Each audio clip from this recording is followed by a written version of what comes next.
Siyaram e learning में आपका स्वागत है। क्लास 10th मैं भूपमंडी बरनवाल। जीव विज्ञान पहला लेसन जैव प्रक्रम, इसका पहला टॉपिक कल हमने डिस्कस किया था जिसे हम क्या कहते हैं, पाचन। इसका पहला टॉपिक कल हम सबने डिस्कस किया था जिसे हम कहते हैं पाचन। इंग्लिश में इसको डाइजेशन बोला जाता है।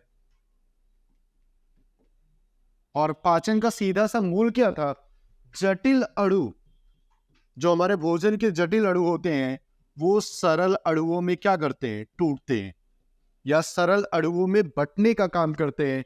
और ये कुछ हद तक अवशोषित होते हैं और फिर जो शेष बच जाते हैं, जो अपचा भोजन के रूप में होते हैं या विष्ठा के रूप में होते हैं, उन्हें मलद्वार द्वारा क्या किया जाता है, शरीर से बाहर निकालने का कार्य करते हैं। दूसरा प्रोसेस है आज का, या दूसरा टॉपिक है आज का, श्वसन। बहुत ध्यान से देखिएगा, दूसरा टॉपिक है आज का श्वसन। एक प्रोसेस है, यहाँ पे एक प्रोसेस है। अगर आपसे पूछा जाए सांस लेना किसे कहते हैं, दो चीजें हैं, एक सांस लेना है और दूसरा क्या है, श्वसन। वैसे नॉर्मली देखोगे तो दोनों में कोई भी डिफरेंस नहीं है। श्वसन और सांस लेना आप कहोगे एक ही प्रोसेस है, लेकिन नहीं। यहां पर सांस लेने का मतलब है ऑक्सीजन को हम क्या कर रहे हैं, ग्रहण कर रहे हैं। ऑक्सीजन को ग्रहण कर रहे हैं और कार्बन डाइऑक्साइड को क्या कर रहे हैं, त्याग रहे हैं। अगर ये प्रोसेस होता है, ऑक्सीजन को ग्रहण करना और कार्बन डाइऑक्साइड का त्यागना, ये प्रक्रिया क्या कहलाती है, सांस लेना। और श्वसन क्या होता है, कार्बनिक पदार्थों का ऑक्सीकरण। आपको पता है जितना भी हम भोजन खाते हैं लगभग सारे कार्बनिक पदार्थ होते हैं, तो उन कार्बनिक पदार्थों का क्या किया जाए, ऑक्सीकरण। उन कार्बनिक पदार्थों का ऑक्सीकरण किया जाए और उस ऑक्सीकरण के फलस्वरूप हमें क्या प्राप्त होती है, ऊर्जा। दैट इज कॉल्ड श्वसन या रेस्पिरेशन। दैट इज कॉल्ड श्वसन या रेस्पिरेशन। ये यहाँ पे लिखा हुआ है, प्यारे बच्चों बहुत ध्यान से देखिएगा। सभी जीवों में कोशिकीय स्तर पर ऑक्सीजन की उपस्थिति में भोजन, भोजन का मतलब कार्बनिक पदार्थ, कार्बोहाइड्रेट, विटामिन, प्रोटीन, वसा, सारे के सारे, दाल चावल रोटी जो भी कुछ खाते हैं सभी के सभी क्या कहलाते हैं, कार्बनिक पदार्थ। और उन कार्बनिक पदार्थों का किसकी सहायता से, ऑक्सीजन की सहायता से। उन कार्बनिक पदार्थों का ऑक्सीकरण होता है किसकी सहायता से, ऑक्सीजन की सहायता से। ये प्रक्रिया क्या कहलाती है, श्वसन। सभी जीवों में कोशिकीय स्तर पर ऑक्सीजन की उपस्थिति में भोजन के जैविक ऑक्सीकरण। जैविक सीधा, जैविक का मतलब दो घटक हमारे वायुमंडल में पाए जाते हैं या एटमॉस्फेयर में पाए जाते हैं, एक अजैव और दूसरा जैव। जैव का मतलब जिसके अंदर क्या पाया जाए, जीवन। जैव का मतलब जिसके अंदर क्या पाया जाए, जीवन। और अजैव का मतलब जहां पे जीवन की उपस्थिति न हो, मतलब जीवन की वहां पे अनुपस्थिति होगी, वो अजैव पाया जाएगा। जैसे यहीं पे हम अगर इस रूम को एक वायुमंडल मान लें या इस रूम को एक वातावरण का नाम दे दें, एटमॉस्फेयर का नाम दे दें, इन्वायरमेंट का नाम दे दें, तो बहुत ध्यान से देखिए, हम और आप सजीव है और यहाँ की दीवारें, गैसें, ये सारी चीजें क्या है, निर्जीव है। तो इस तरह से ये जो हमारा इन्वायरमेंट है या पर्यावरण है वो दो घटकों से मिलकर बना है। इसलिए यहाँ पे लिखा हुआ है जैविक ऑक्सीकरण, क्योंकि जो जिसमें जीवन पाया जा रहा है उन्हीं का यहाँ पर क्या हो रहा है, ऑक्सीकरण हो रहा है। और इस क्रिया को क्या कहते हैं, श्वसन। अगर इसको समीकरण से देखा जाए तो आप नीचे देख सकते हैं, नीचे देख सकते हैं श्वसन एवं ऊर्जा स्थानांतरण क्या हो रहा है। ये डिफिनेशन आप नोट कर लेंगे अच्छे से, ये डिफिनेशन नोट कर लेंगे। यहां से यहां तक कोई डिफिनेशन है कि सभी जीवों में कोशिकीय स्तर पर ऑक्सीजन की उपस्थिति में भोजन इन द ब्रैकेट की जैविक ऑक्सीकरण, भोजन की क्रिया को श्वसन कहते हैं या कि जैविक ऑक्सीकरण की क्रिया को श्वसन कहते हैं। यह डेफिनेशन है, नोट कर लीजिएगा। अब देखो इसी को करते क्या है, भोजन का जो सबसे सरल रूप होता है उसको बोलते हैं ग्लूकोज। जो भोजन का सबसे सरल रूप होता है उसको ग्लूकोज बोलते हैं। और इसका ऑक्सीकरण करेंगे। ऑक्सीकरण हमेशा ऑक्सीजन की उपस्थिति में होता है, इसलिए हम श्वसन के रूप में कौन सी गैस लेते हैं, ऑक्सीजन। अब इसके फलस्वरूप बन क्या रहा है, कार्बन डाइऑक्साइड। प्लस जल प्लस एनर्जी। एनर्जी कितना जा रहा है? 673 किलो कैलोरी। 673 किलो कैलोरी ऊर्जा मुक्त होती है किसके थ्रू? जब हम भोजन का क्या करते हैं? ऑक्सीकरण। ग्लूकोज का एक अणु अगर ऑक्सीकृत हो रहा है और कार्बन डाइऑक्साइड ये वायुमंडल में निकल जाती है, जल हमारे शरीर के लिए जरूरी है, वो शरीर में ही रह जाते हैं। मेन मोटिव जो है इस ऑक्सीकरण का वो क्या है? एनर्जी। एनर्जी हमें चाहिए कार्य को करने के लिए, या हमारी बॉडी को भी क्या चाहिए? कार्य को करने के लिए एनर्जी चाहिए, और उस एनर्जी की सप्लाई के लिए इस ग्लूकोज का ऑक्सीकरण होता है, और उस ऑक्सीकरण की प्रक्रिया को ही हम क्या कहते हैं? श्वसन। नोट कर लीजिएगा, एक क्वेश्चन बहुत इंपॉर्टेंट है।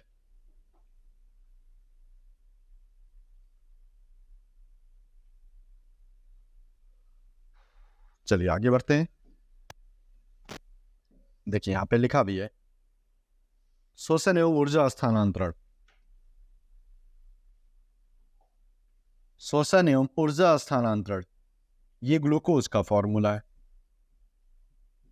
ऑक्सीकरण हुआ ऑक्सीजन से, 6 अणु कार्बन डाइऑक्साइड के प्राप्त हुए और 6 अणु जल के, और हमने ऑक्सीकरण के लिए भी कितने ऑक्सीजन के अणु लिए? 6।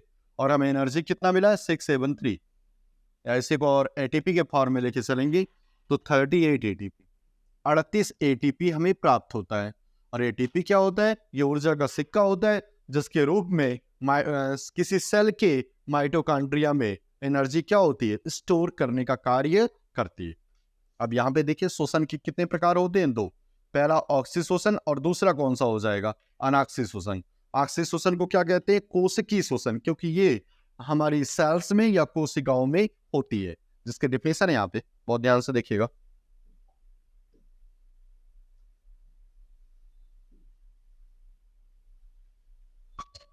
ऑक्सी श्वसन, मनुष्य व अधिकांश जीव ऑक्सीजन का उपयोग करके श्वसन क्रिया करते हैं। मनुष्य व अधिकांश जीव, जितने भी लगभग जो बहुकोशिकीय जीव पाए जाते हैं, या हमारे आसपास के जितने भी जीव होते हैं, सब ऑक्सीजन की उपस्थिति में ही श्वसन की प्रक्रिया को पूरा करते हैं, इसलिए उन्हें क्या कहा जाता है? ऑक्सी श्वसन। भोजन की उपस्थिति में होने के कारण इस श्वसन को ऑक्सी श्वसन या वायुवी श्वसन, दूसरा भी नाम दे दिया गया वायुवी, क्योंकि वायु का सबसे बड़ा घटक तो वैसे नाइट्रोजन होता है, बट हमारे लिए जो जरूरी है वो कौन सा होगा? ऑक्सीजन। इसलिए इसे और क्या कहते हैं? वायुवी श्वसन कहते हैं। अब इसमें होता क्या है? इस प्रकार के श्वसन में भोज्य पदार्थों के पूर्ण उपचयन, इस प्रकार के श्वसन में भोज्य पदार्थों के पूर्ण उपचयन, उपचयन किसे कहते हैं? ऑक्सीकरण को। के फलस्वरूप कार्बन डाइऑक्साइड तथा जल प्राप्त होते हैं। अभी आपने ऊपर वाले क्वेश्चन में देखा था, बहुत ध्यान से देखिएगा, अभी ऊपर वाले क्वेश्चन में देखा था, यही सारी चीजें यहाँ पे नीचे समझाई जा रही हैं कि जल प्राप्त होते हैं तथा ऊर्जा मुक्त करता है। यह क्रिया कोशिका के कोशिका द्रव्य में उपस्थित किसमें होती है? पहले ही आपको बता दिया था, ये क्रिया किसमें होगी?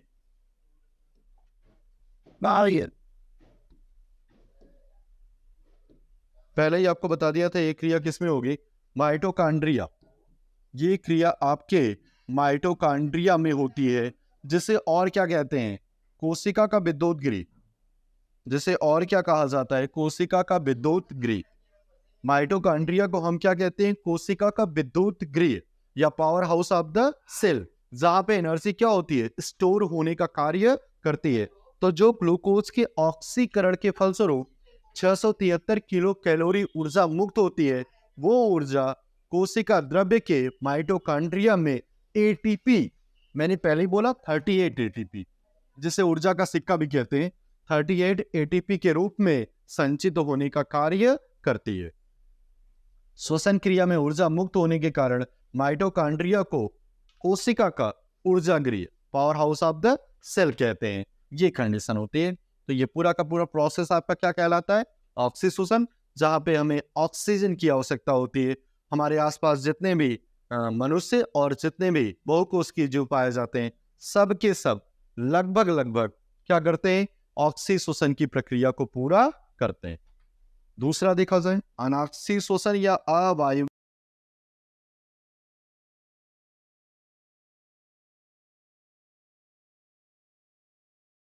हम देखेंगे तो वहां पे क्या होगा, ऑक्सीजन अनुपस्थित होगा या ऑक्सीजन की अनुपस्थिति। लिखा भी गया है कुछ अन्य जीव वायु या ऑक्सीजन की अनुपस्थिति में श्वसन करते हैं। ऑक्सीजन की अनुपस्थिति के कारण इसे अनाक्सी या अवायवीय श्वसन कहते हैं। इस प्रकार के ऑक्सीकरण में भोज्य पदार्थों ग्लूकोज का अपूर्ण उपचयन या ऑक्सीकरण होता है। इस कंडीशन में ग्लूकोज का क्या होगा, अपूर्ण ऑक्सीकरण होता है, जिसको हम नीचे समीकरण द्वारा समझाएंगे। उसको पहले उसको समीकरण को देख लेते हैं। C6H12O6 अनाक्सी श्वसन, अनाक्सी श्वसन दैट्स कंप्लीटेड। क्या बनाएगा, ethyl alcohol C2H5OH plus carbon dioxide plus ऊर्जा। यहां ऊर्जा की कम मात्रा होती है जो 27 किलो कैलोरी की लमसम आती है। तो यहां पे ऑक्सीजन नहीं है, इसका अपने आप बिना ऑक्सीजन की उपस्थिति में ऑक्सीकरण हो रहा है, और उसी प्रक्रिया को हम क्या कहते हैं, अनाक्सी श्वसन, जहां पे ग्लूकोज का अपूर्ण दहन होता है। मतलब पूरी तरह से ये दहन के रूप में या पूरी तरह से परिवर्तित होने का कार्य नहीं करेगा। यहाँ पे 2 मोल जो हमें प्राप्त होंगे वो किसके होंगे, एथिल अल्कोहल के, और 2 मोल किसके प्राप्त होंगे, कार्बन डाइऑक्साइड के, और हमें क्या प्राप्त होगी, 27 किलो कैलोरी ऊर्जा। चलिए इसी को नीचे लिखा गया, बहुत ध्यान नोट कर लीजिए।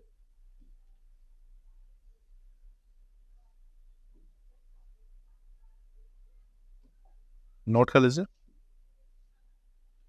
अनाक्सी श्वसन, अनाक्सी श्वसन में ये प्रोसेस होता है, जहां पे 2 मोल किसका प्राप्त होगा, एथिल अल्कोहल का, और 2 मोल कार्बन डाइऑक्साइड का, और ऊर्जा कितनी प्राप्त होगी, 27 किलो कैलोरी। अगर इसको बहुत अच्छे से समझें, देखिए बहुत ध्यान से देखिएगा, कंडीशन क्या आ रही, ग्लूकोज का 6 अणु, ग्लूकोज का 6 कार्बन अणु, फॉर्मूला क्या है C6H12O6, मतलब कार्बन के इसमें कितने अणु है, 6 अणु है। कोशिका द्रव्य में, ये कोशिका द्रव्य में जाते हैं, कन्वर्ट होंगे किसमें, पायरुवेट में, और पायरुवेट में कार्बन के कितने अणु पाए जाते हैं, C3। पायरुवेट वो मॉलिक्यूल्स है जिसमें कार्बन के कितने अणु पाए जाते हैं, 3 अणु। तो यहाँ पे पायरुवेट के कितने मोल प्राप्त होंगे, 2 मोल, 2 मोल प्राप्त होंगे, तभी वो ग्लूकोज के 6 कार्बन के बराबर आएंगे। अब अगली कंडीशन क्या हो रही है, ऑक्सीजन की अनुपस्थिति, ऑक्सीजन का अभाव और ऑक्सीजन की उपस्थिति, 3 कंडीशन है। पहले में तो बिल्कुल ऑक्सीजन पाया ही नहीं जा रहा है, दूसरे में क्या है, अभाव है किसी कारणवश, और तीसरा क्या है, ऑक्सीजन की उपस्थिति। तो सबसे पहले हम डिस्कशन किसके बारे में करते हैं, जहां ऑक्सीजन अनुपस्थित है, उस सेल का नाम दे दिया गया इष्ट कोशिका। एक कोशिकी या निम्न वर्ग के जितने भी जीव होते हैं वही लगभग अवायवीय श्वसन या ऑक्सीजन की अनुपस्थिति में अनाक्सी श्वसन की प्रक्रिया को पूरा करते हैं। तो यहाँ पे पहले ही लिख लिया गया एथेनॉल, फॉर्मूला हमने पहले ही डिस्कस किया हुआ है अभी, C2H5OH इसका 2 अणु, प्लस कार्बन डाइऑक्साइड इसका भी 2 अणु। यहाँ पे लिखा हुआ है 2 कार्बन अणु, यहाँ पर 2 अणु, और यहाँ पर भी क्या होगा, 2 अणु प्लस ऊर्जा, प्लस ऊर्जा या एनर्जी भी हमें क्या हो रही है, प्राप्त हो रही है। ये प्रक्रिया किसके अंतर्गत हो रही है, इष्ट नामक कोशिका के अंदर, जो एक कोशिकी कहलाता है और जिसे हम माइक्रो ऑर्गेनिज्म भी कहते हैं। तो ये कंडीशन पाई जाती है जिसके अंदर ऑक्सीजन की अनुपस्थिति में ग्लूकोज, एथेनॉल, कार्बन डाइऑक्साइड और ऊर्जा उत्पन्न करने का कार्य करता है। दूसरी कंडीशन अगर देखी जाए, यहां ऑक्सीजन का अभाव हो रहा है, और ये कंडीशन कहां होती है, हमारी पेशी कोशिकाओं में। प्यारे बच्चों, आपने कभी नोटिस किया हो, हम जब बहुत तेज दौड़ते हैं, तो जो ऊर्जा की मात्रा हमें मिलनी चाहिए वो नहीं मिल पाती है। क्यों नहीं मिल पाती है, क्योंकि हमें भरपूर मात्रा में ऑक्सीजन नहीं मिल पाता है, और जब हमें ऑक्सीजन नहीं मिल पाता है तब हमारी पेशियां, वो दौड़ते समय की सिर्फ प्रक्रिया है, जब हम बहुत तेज दौड़ते हैं तब की प्रक्रिया है, वहां पर ऑक्सीजन का क्या होता है, अभाव होता है। यहां पर क्या है, ऑक्सीजन अनुपस्थित है, और यहां पर क्या है, ऑक्सीजन का अभाव है। अनुपस्थित मतलब बिल्कुल भी वो प्रक्रिया होने की कोई गुंजाइश ही नहीं है, लेकिन यहां पे ऑक्सीजन का अभाव हो रहा है, और वो अभाव सिर्फ और सिर्फ हमारी पेशियों में ही पाया जा रहा है, और वो पेशियों में पाए जाने की प्रक्रिया क्यों है? अभी आपको मैंने बताया कि जब हम बहुत तेजी से रनिंग पोजीशन में होते हैं या दौड़ते रहते हैं, तब हमारी मांसपेशियों को जितनी ऊर्जा चाहिए वो ऊर्जा नहीं मिल पाती है, और न मिलने के कारण ऑक्सीजन की भरपूर मात्रा न प्रवेश करने के कारण वहां पे ऑक्सीजन का अभाव होता है। फिर भी जो आपके पायरुवेट या ग्लूकोज है वो कुछ न कुछ मात्रा में ऊर्जा क्या करते हैं? उत्पन्न करने का कार्य करते हैं। और इसके साथ साथ क्या बनाते हैं? लैक्टिक अम्ल। इसके साथ साथ क्या बनाते हैं? लैक्टिक अम्ल। अब लैक्टिक अम्ल के बारे में अगर बताया जाए तो लैक्टिक अम्ल कहाँ पाया जाता है? लैक्टिक एसिड ये पाया जाता है कहाँ? हमारे कर्ड में। कर्ड को क्या बोलते हैं? दही। कर्ड को क्या बोलते हैं? दही। ये दही में पाया जाता है, और उस दही में पाए जाने के कारण, एक मिनट के लिए रुकेंगे, कुछ तकनीकी समस्या थी, उसके बाद क्लास फिर स्टार्ट होती। तो हम कहाँ थे? ऑक्सीजन का अभाव। उस कंडीशन में क्या होता है? हमारे शरीर में लैक्टिक अम्ल उत्पन्न होता है, और लैक्टिक अम्ल के बारे में बहुत अच्छे तरीके से आप जानते हैं। ये कहाँ पाया जाता है? दही में पाया जाता है। इसलिए दूध दूध क्या करता है? दही में परिवर्तित होता है। किसके कारण? लैक्टिक एसिड के कारण। और लैक्टिक एसिड में एसिड कैसा होता है? खट्टा होता है। एसिड कैसा होता है? खट्टा होता है। इसलिए हमारी दही भी कैसी होती है? खट्टी होती है। अब अगर लैक्टिक अम्ल का फॉर्मूला लिखा जाए CH3CHOH COOH, that is called lactic अम्ल। ये लैक्टिक अम्ल का फॉर्मूला है, नोट कर लीजिएगा प्यारे बच्चों। लैक्टिक अम्ल का फॉर्मूला 3 कार्बन अणु, 1 2 और 3 पाया जा रहा है, प्लस ऊर्जा उत्पन्न हो रही है। तो हमारी मांसपेशियों में लैक्टिक अम्ल का निर्माण होता है, जिसके फलस्वरूप ऊर्जा भी उत्पन्न होती है। तीसरी कंडीशन क्या है? माइटोकॉन्ड्रिया में, जिसके पहले आप पढ़ते आ रहे हैं, ऑक्सीजन की उपस्थिति में होगा, और यहाँ कार्बन डाइऑक्साइड बनेगा, जल बनेगा, और ऊर्जा, इसको लिखना चाहो तो CO2 प्लस H2O, और प्लस क्या हो जाएगा? एनर्जी। तो ये फॉर्मेशन होता है। और यहाँ पर अणु नहीं लिखा गया है क्योंकि ये इसके 6 मोल परिवर्तित होते हैं। नोट कर लीजिएगा।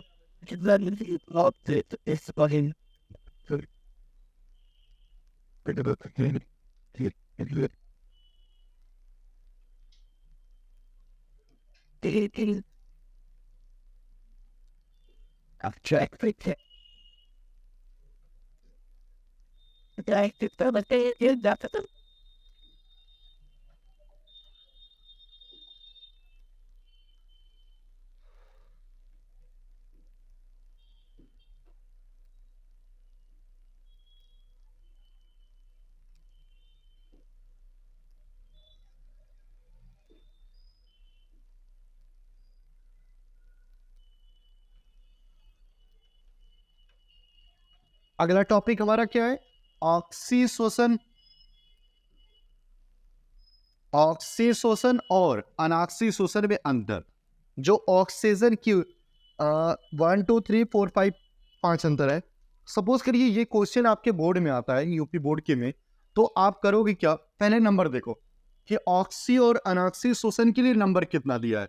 सपोज दैट 4 नंबर दिया है कि 4 नंबर का क्वेश्चन आपका ऑक्सी शोषण और अनाक्सी शोषण में अंतर बताइए।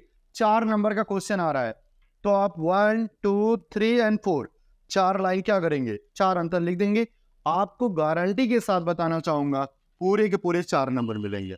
लेकिन अगर ये बताता है कि नंबर आपका 2 ही है, नंबर आपका 2 ही है, तो आप 2 या 3 लाइन से भी काम चला सकते हैं। तब आप 4 और 5 पे फोकस मत करिए, क्योंकि 4 और 5 लिखने का कोई मतलब ही नहीं है, क्योंकि नंबर सिर्फ आपको कितने मिल रहे हैं? तो 2। और साइंस ये कहता है कि जितनी नंबर का है उतना ही क्वेश्चन आप करिए। फालतू में यहाँ पे हम ऐसे लाइक हिस्ट्री वगैरह के बारे में चर्चा नहीं कर रहे हैं।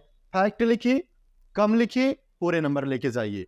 साइंस का ये रूल है, फैक्ट लिखिए, कम लिखिए, पूरे नंबर लेकर के आप जाइए। ये कंडीशन होती है। तो ऑक्सीशोषण और अनाक्सीशोषण दोनों में अगर अंतर देखा जाए तो पहला क्या है? ऑक्सीजन की अनुपस्थिति में होती है। ऑक्सीजन की उपस्थिति में होती है। ये टाइपिंग मिस्टेक है, ये टाइपिंग मिस्टेक है, ये टाइपिंग मिस्टेक है आपका। ये होगा ऑक्सीजन की उपस्थिति में, ये ऑक्सीजन की उपस्थिति में होती है। जो ऑक्सीशोषण की प्रक्रिया है ये ऑक्सीजन की उपस्थिति में होती है, और अनाक्सीशोषण की जो प्रक्रिया है वो ऑक्सीजन की अनुपस्थिति में होती है।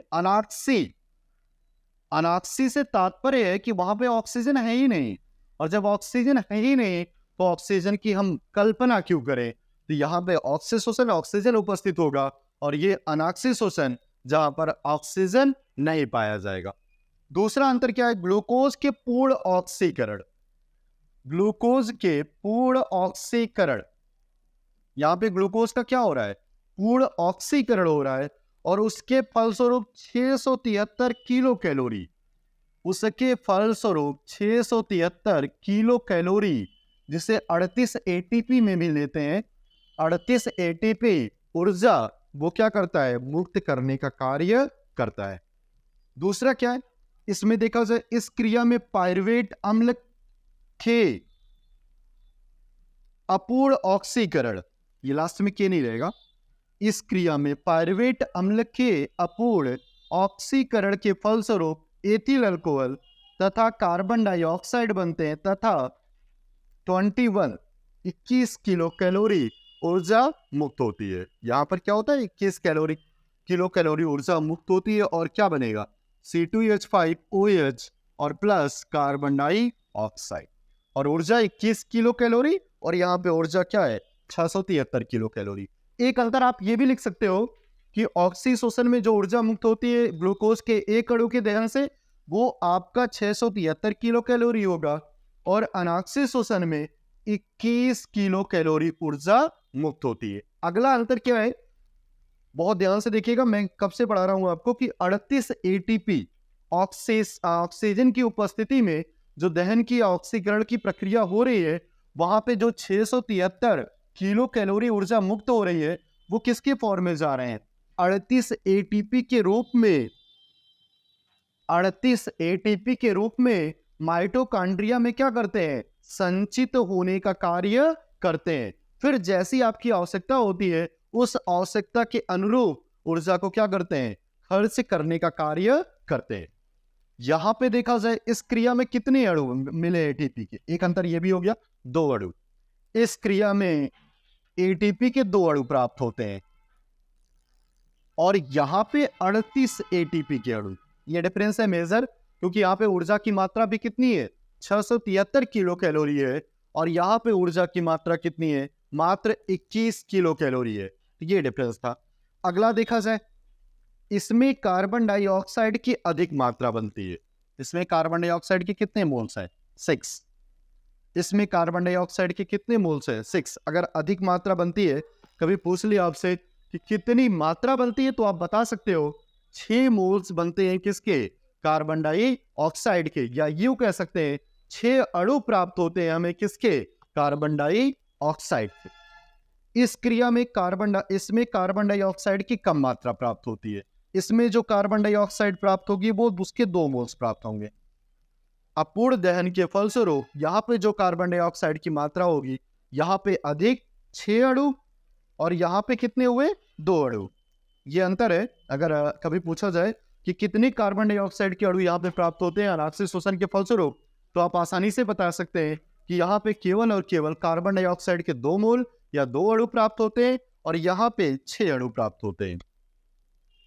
लास्ट 5वां, बहुत ध्यान से देखिएगा, यह प्रक्रिया कोशिका द्रव्य के साथ साथ माइटोकॉन्ड्रिया में संपन्न होती है। मतलब ये जो प्रोसेस है ऑक्सीशोषण का, ये 2 भागों में विभाजित होती है। क्यों विभाजित होती है, देखिए, जो ये सपोजेड कोई सेल है, अब इस सेल में क्या पाया जा रहा है, कोशिका द्रव्य, और उन्हें कोशिका द्रव्य में माइटोकॉन्ड्रिया क्या करती है, पाई जाती है। उन्हें कोशिका द्रव्य में ये माइटोकॉन्ड्रिया क्या करती है, पाई जाती है। तो माइटोकॉन्ड्रिया में अगर कोई प्रोसेस हो रहा है तो नेचुरली है कि वो क्या होगा, कोशिका द्रव्य में भी होने का कार्य करेगा।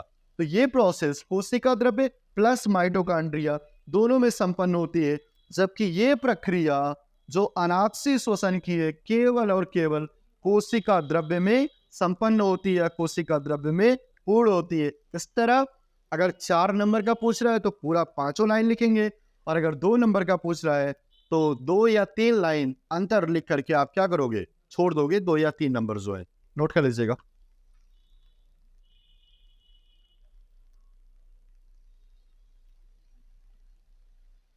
और डायरेक्ट